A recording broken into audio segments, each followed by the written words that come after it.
এখন আমরা দেখব হচ্ছে এই রাস্তাটার মধ্যে কিভাবে ইউটার্ন নিতে হয় এবং ইউটার্ন নিতে হলে কিভাবে আপনি ইউটার্ন নেবেন সেটা আপনাদের বলবো। আপনি যদি ডান দিকে ইউটার্ন নেন তাহলে আপনার হালকা করে বামে এসে ডানে ইন্ডিকেটর রেখে যদি এক কাটায় বের হইতে চান তাহলে আরেকটু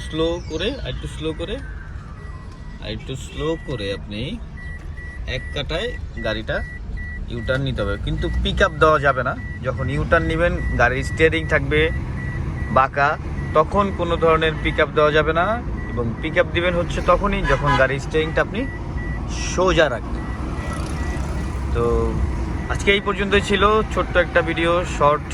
অনেক কিছু শেখার আছে, অনেক কিছু শেখার বাকি আছে। অবশ্যই ভিডিওটা যদি ভালো লেগে থাকে চ্যানেলটা সাবস্ক্রাইব করে রাখবেন এবং পাশে থাকা বেল আইকনটি দিয়ে রাখবেন যাতে এই ধরনের ভিডিও আপনি পান।